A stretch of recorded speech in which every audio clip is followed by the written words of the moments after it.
మీనరాశి వారికి ఎలా ఉంటుంది? మీనరాశి ఆదాయం 11, వ్యయం 2, రాజ్యపూజ్యం 3, అవమానం 1.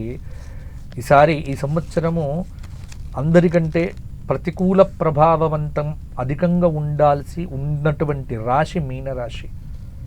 మార్చి 28న షష్టగ్రహ కూటమి జరిగిన రాశి మీనరాశి. మీనరాశికి శని జన్మంలో ఉన్నాడు, రాహువు వ్యయంలో ఉన్నాడు, కేతువు 6వ స్థానంలో. కఠినమైన ఫలితాలు, మధ్యస్థ ఫలితాలు. ఏలినాటి శని ప్రభావము తీవ్రమైనటువంటి మనస్తాపాన్ని కలిగింపజేస్తుంది. జన్మశని, ఏలినాటి శని ప్రభావము కొంత ఇబ్బంది పెడుతుంది. మీనరాశి విద్యార్థులు 1కి 2 సార్లు కష్టపడాలి, బాగా కష్టపడాలి. ఆర్థిక ప్రణాళిక లేకపోతే ధన నష్టం అనివార్యం. అప్పుల సమస్యలు పెరుగుతాయి. అప్పులు చేయకండి, తిప్పలు పడకండి. టీవీ, నాటక, సినీ రంగస్థల నటులకు ఆరోగ్యం బాగుండదు. కొంత పెద్దవారితో విరోధాలు వస్తాయి, జాగ్రత్త పడాలి.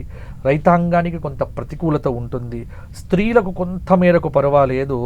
కాబట్టి ప్రతి పని ఆలస్యంగా అవుతుంది. ఎందుకు ఈ జీవితం అన్నట్టుగా అప్పుడప్పుడు అనిపిస్తూ ఉంటుంది. ఇబ్బందులు ఉంటాయి. కానీ వీటన్నింటి మధ్యలో కొన్ని అప్పుడప్పుడు భగవద్ అనుగ్రహం అనేటువంటిది కూడా ఉంటుంది. మీరు ధైర్యంగా ఉండండి, భయపడకండి. ఏదో భయపెట్టేసేసి మిమ్మల్ని కాదు, మీకు మంచి జరగాలి అని అనుకుంటే కనుక మీరు ప్రతి శనివారము 108 ప్రదక్షిణములు రావి చుట్టూ చేయండి. అప్పుడప్పుడు ఏదైనా జ్యోతిర్లింగ క్షేత్ర దర్శనం చేసుకోండి. ప్రతిరోజు శివారాధన చేయండి.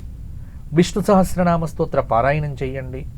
అన్నీ అంటే ఎంత దైవానికి దగ్గరగా ఉంటే కుంభరాశి వారికి, మీనరాశి వారికి బాగుంటుంది. ఇప్పుడు మీనరాశి వారు కూడా దైవంకు దగ్గరగా ఉండాలి, మంచి పనులు చేయండి, మీకు బాగుంటుంది. ధన్యవాదాలు గురువు గారు.